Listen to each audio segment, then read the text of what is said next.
Voltamos agora para as reparações nos seus capítulos finais. O Plano Dewey ele estabelecia que a Alemanha pagaria pequenas prestações anuais e depois essas prestações aumentariam ao longo do tempo. Só que o Plano Dewey não estabeleceu um número de anos que a Alemanha deveria pagar as prestações. O acordo inicial lá de Londres falava em 36 anos. O Plano Dewey, devido ao calor da invasão do Ruhr, decidiu não estabelecer um prazo. Então era evidente, e as reparações começaram a ser pagas, conforme os empréstimos americanos chegaram, a Alemanha começou a pagar pontualmente as reparações em dinheiro. O problema acabou, tanto que a Europa, na segunda metade dos anos 20, a primeira metade é repleta de crises. Segunda metade passa por uma situação muito mais confortável, alguns falam até num renascimento de uma idade de ouro que parece que começa a ser reconstruída, mas por um breve espaço de tempo. Mas o meu ponto é, se o Plano Dewey não estabelece um período para as reparações serem pagas, é evidente que mais cedo ou mais tarde as partes vão ter que sentar e fazer o quê, pessoal? Negociar novamente para estabelecer um período para o pagamento das reparações. E é isso o que vai acontecer entre 1928 e 29. No final de 27, o agente geral das reparações, que é aquela figura responsável por fiscalizar as finanças da Alemanha, deixa entender que era o momento das partes sentarem novamente e decidir por um plano final, esperamos que agora seja, um plano e uma agenda final de pagamento de reparações. Forma-se uma comissão, novamente liderada por cidadãos privados norte-americanos. A ideia é que o financiamento norte-americano continuaria, e essa comissão produz um plano em 29, que é o chamado Plano Young. Né? Mesma ideia, ou seja, a Alemanha pagaria prestações que variariam conforme sua performance econômica. Havia uma parte dessas prestações que a Alemanha deveria pagar independentemente de qualquer coisa e uma outra parte ela pagaria dependendo do seu desempenho econômico. Outra coisa que o Plano Young estabelece é um prazo, né? Ou seja, a Alemanha pagaria anualidades por 59 anos. Ou seja, de 1930, quando o plano vai ser implementado, até 59 anos depois. Não há dúvida que essa é uma informação que choca muitos alemães. Particularmente porque muitos veem as reparações, como nós colocamos no início da aula, como absolutamente ilegítimas. Mas o fato importante é que o Plano Young também estabelece que não terá mais necessidade de alguém para fiscalizar as finanças alemãs, acaba aquela figura do agente geral e cria-se um Banco Internacional de Reparações, o famoso BIS, que existe até hoje. Ele é criado como produto do Plano Young, o Bank of International Settlements, tá? Que na verdade com o surgimento do FMI, mas essa é uma discussão que a gente não vai ter tempo de fazer agora, vai perder um pouco das suas funções, mas ainda hoje tem, né, uma certa importância nesse quadro de economia política internacional, em particular por questões financeiras. Mas o fato é, a Alemanha, para aceitar essa última proposta de pagamento de reparações, pede maiores concessões. Ou seja, percebe que a todo momento que a Alemanha tem que ratificar um determinado aspecto das reparações, ela usa esse momento para demandar maiores concessões do Tratado de Versalhes. Quais concessões que a Alemanha demanda e que vão ser ratificadas na Conferência de Haia também em 1929? Número 1, antecipação da desocupação da Renânia. A Renânia deveria ser desocupada na última fase, como nós vimos, em 35. A Alemanha quer que a desocupação aconteça imediatamente. Para ratificar esse plano, queremos que a desocupação aconteça imediatamente. E mais uma vez pressionada, a França cede. Desocupação da Renânia acontece completamente em 1930. Segunda coisa, a Alemanha não quer, porque estava assim programado, que exista uma comissão para verificar a desmilitarização da Renânia. Porque lembre, a ocupação ela duraria 15 anos, mas a Renânia seria o quê, pessoal, como nós vimos?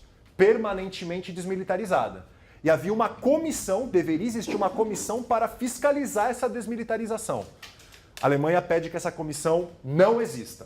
Ou seja, para basicamente confiar na palavra do Estado alemão de que a desmilitarização da Renânia será estritamente cumprida.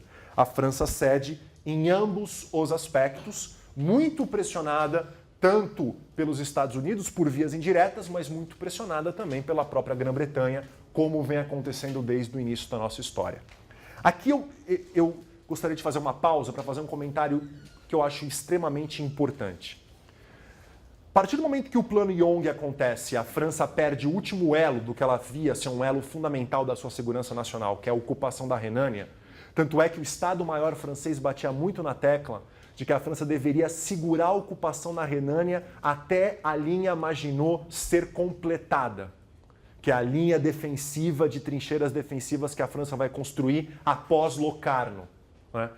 Isso, de uma certa forma, vai acontecer. Mas o fato é, quando acaba realmente a desocupação da Renânia e a França não tem mais nenhum mecanismo, né, digamos, efetivo para pressionar a Alemanha a pagar essas reparações que ela diz que vai pagar ao longo de 59 anos, qual que é a tática que o governo francês começa a adotar? E que é metaforizada num discurso famosíssimo feito pelo Aristide Briand na Assembleia Geral da Liga das Nações em 1929. A França passa a falar na necessidade de uma integração econômica da Europa. A França passa a advogar o que o Briand chama de Estados Unidos da Europa. E o projeto econômico não é apenas um projeto econômico do ponto de vista de aumentar a produtividade entre indústrias francesas, alemãs, belgas, italianas, ou aumentar a produtividade da agricultura de várias regiões europeias, de permitir um maior crescimento econômico. Não, o que está por detrás da proposta é um elemento claro geopolítico, um elemento claro de segurança nacional. Integração econômica entre França e Alemanha como forma de garantir a segurança nacional francesa.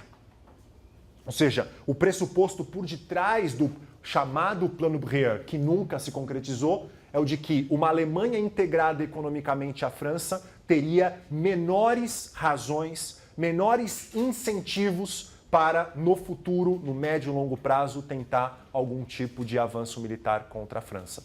Se vocês observarem, é exatamente nesses moldes que a França, após a Segunda Guerra Mundial, vai levar a cabo um programa de um mercado comum europeu, inicialmente com o Plano Schuman do início dos anos 50. Ou seja, de uma certa maneira, o Plano Schuman lá do início dos anos 50 já aparece em germe num discurso famoso que o Briand faz na Liga das Nações, no final, meados de 1929.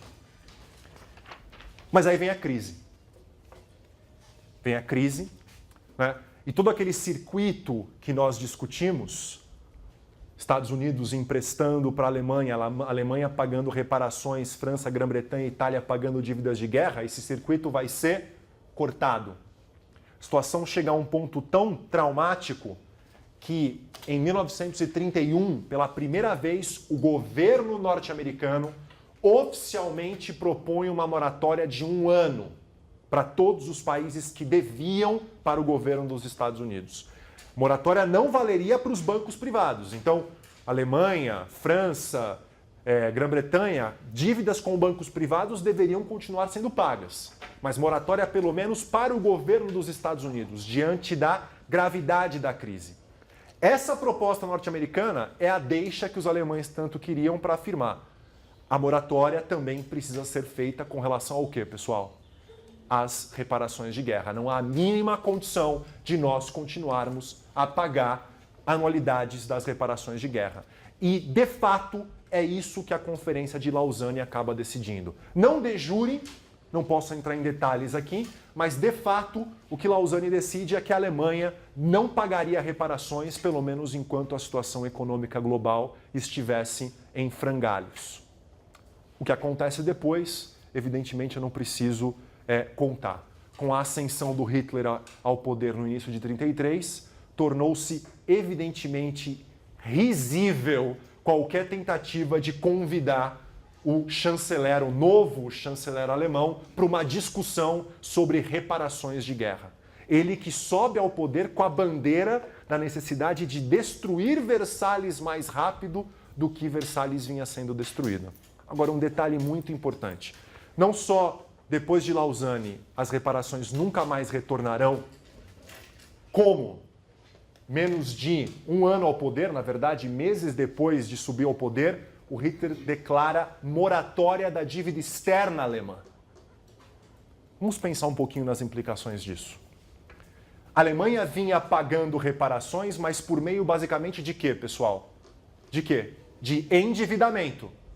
Se de fato a Alemanha declara moratória da sua dívida externa, tanto para bancos públicos quanto para bancos privados, o que acontece? De fato, a Alemanha pagou uma quantidade muito restrita de quê, pessoal? De reparações. Eu trouxe alguns dados para a gente fechar a aula com isso, para vocês terem uma ideia da dimensão do que eu estou colocando. Em termos de pagamentos totais, é claro que há algumas diferenças, estou usando aqui os dados que a Sally Marx compilou. Pagamentos totais, a Alemanha paga de reparações entre 19, 31, 20 e alguma coisa bilhões de marcos ouro. Ou seja, ela paga só e exatamente o que o Tratado de Versalhes estabeleceu que seria a prestação inicial das reparações. Um detalhe importantíssimo é que desses 20 bilhões de marcos ouro, grande parte desse dinheiro foi pago via empréstimos. Por exemplo, durante o Plano Dewey, a Alemanha vai pagar algo em torno de 8 bilhões de marcos ouro. E vai receber de empréstimo dos Estados Unidos algo em torno de 8,59 bilhões de marcos ouro. Então, grande parte desse pagamento ele foi feito por meio de empréstimos. Empréstimos que, a partir de 1933, a Alemanha não pagará mais. Que a Alemanha dá calote. E, ao mesmo tempo, eu trouxe um dado que eu acho que demonstra essa disparidade que eu colocava no início da aula.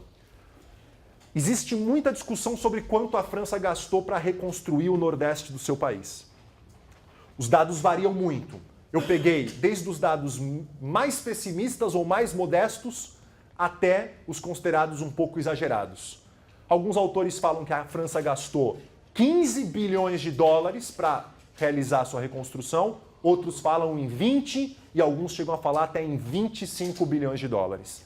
Mesmo que consideremos que a França tenha gastado apenas 15 bilhões, e se você comparar quanto que a Alemanha pagou de reparações, você percebe a enorme diferença que existe entre um e outro. Mas tem que lembrar um detalhe. Desses 5 bilhões que a Alemanha pagou ao longo de 19 a 31, tudo foi recebido pela França? A França recebeu só 50%, né? Então compare o que a Alemanha pagou de reparações para a França e o que a França teve que pagar apenas de reconstrução do seu país. Para nós concluirmos que, de fato, havia um desequilíbrio que se acumula entre França e Alemanha nessa Europa dos anos 20 e que vai ficar visível nos anos 30. E que é interessante que o nazismo vai conseguir criar um mito, né, de que a Alemanha nazista teria se recuperado rapidamente, teria, em poucos anos, tirado um atraso, né, gigantesco do período anterior, que é absolutamente mitológico. A situação da Alemanha no início dos anos 20, claro, é grave por causa da crise de 29, mas comparando uma situação mais geral, ela é muito mais favorável do que a situação francesa. Muito. Tanto é que quando a Alemanha decide se rearmar, em 5 anos, a Alemanha está num patamar militar muito superior ao patamar francês. Decide se rearmar? Não. Porque o rearmamento vinha acontecendo de forma clandestina ao longo dos anos 20, não só na União Soviética, mas também em partes do próprio território alemão. Rearmamento e militarização. Considerações finais. Eu tenho 6 considerações finais para discutir com vocês. A primeira é: a atitude dos Estados Unidos parece ter sido realmente fundamental para manter a resistência francesa com relação às reparações. Qual a atitude norte-americana? A de não querer discutir em momento algum o fim das dívidas de guerra, ou pelo menos de condicionar pagamentos de dívida de guerra ao pagamento de quê? De reparações. Então a atitude norte-americana de manter as dívidas de guerra de maneira inflexível contribuiu para a inflexibilidade francesa para com as reparações. E isso, é claro, estimulou conflitos seríssimos ali no continente europeu. Segunda consideração importante, as posições tanto dos Estados Unidos quanto da Grã-Bretanha pressionando a França foram fundamentais para viabilizar o revisionismo de Versalhes. Sem as pressões, em particular da Grã-Bretanha, pressão política, e norte-americana, pressão econômica de não rolar dívidas francesas, a França não cederia como cedeu em 24 no Plano Dewey, dificilmente cederia como cedeu em Locarno e dificilmente cederia em 29 com relação ao Plano Young. Terceiro ponto.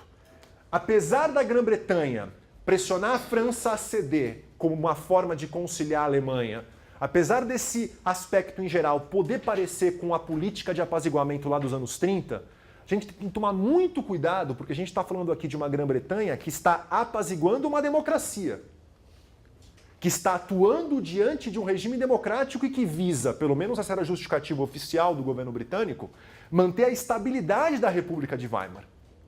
O que vai acontecer nos anos 30 é diferente, porque claramente não só é um Estado autoritário que rumava para o totalitarismo, né, e que tinha demonstrado em vários momentos que o diálogo não era a melhor alternativa para obter os interesses considerados vitais alemães. Então, apesar de alguns autores colocarem os dois momentos como sendo políticas de apaziguamento, eu particularmente acho esse movimento um pouco complicado. Quarto ponto, Versalhes foi sendo dilapidado sem que uma estrutura alternativa de defesa tivesse sido dada para a França. A estrutura de defesa alternativa que veio com Locarno claramente mostrou-se insuficiente. Prova maior disso, Locarno é destruído em 1936 e nada acontece. Você diz, Locarno é destruído em 1936? Sim. Em 1936, a Alemanha hitlerista decide remilitarizar a Renânia. E, em teoria, a remilitarização da Renânia deveria deflagrar uma ação italiana, britânica, em apoio à França e à Bélgica contra o ato de desrespeito alemão a Locarno, coisa que não acontece. E óbvio que quanto mais rápida a militarização ocorre, qualquer atitude francesa pode ser respondida por uma invasão direta, agora que a Alemanha já está do lado da fronteira, a Alemanha militarizada está do lado da fronteira francesa, a Alemanha hitlerista pode atacar ou contra-atacar uma possível resposta francesa para manter Locarno. Então, a dilapidação de Versalhes não veio acompanhada de estruturas alternativas de segurança. Quinto ponto, os custos de guerra, pelo menos com relação à França e à Alemanha, foram pagos, sobretudo pela França. Como a gente viu, a Alemanha pagou pouquíssimas reparações e o que ela pagou de reparações pagou com o endividamento externo que ela renega no início dos anos 30. E sexto ponto, o poder potencial que a Alemanha tem pós-Primeira Guerra Mundial, pelos motivos que nós analisamos, tornou-se, na maneira como as reparações foram encaminhadas, ainda mais significativo do que ele o era potencialmente no início dos anos 20. Eu termino a aula apresentando e deixando uma pergunta para a gente refletir, para vocês pensarem. Se após reverter dispositivos econômicos e dispositivos militares de Versalhes, a Alemanha vai buscar, a partir de então, desmontar os dispositivos territoriais. Dispositivos como o impedimento da união com a Áustria, como o impedimento da tomada dos Sudetos, como o impedimento da tomada do corredor polonês, entre outras regiões. Quais as consequências para um sistema internacional de um Estado que vai se demonstrar claramente e cada vez mais anti-status quo, apesar de ter obtido revisionismos importantes de Versalhes nos anos 20, qual é a consequência para o sistema internacional desse Estado cada vez mais anti-status quo, mas é um Estado que não só tem poder potencial, mas também claramente mais demonstra vontade para questionar e destruir esse status quo? Essa é a pergunta que os estadistas europeus vão ter que responder nos anos 30. Mas antes de chegar nessa pergunta, a gente vai ter que olhar primeiro para o fenômeno do fascismo e olhar para o fenômeno da crise de 29. Aí a gente junta alguns elementos desse quebra-cabeça dificílimo que é a Europa e o mundo dos anos 30.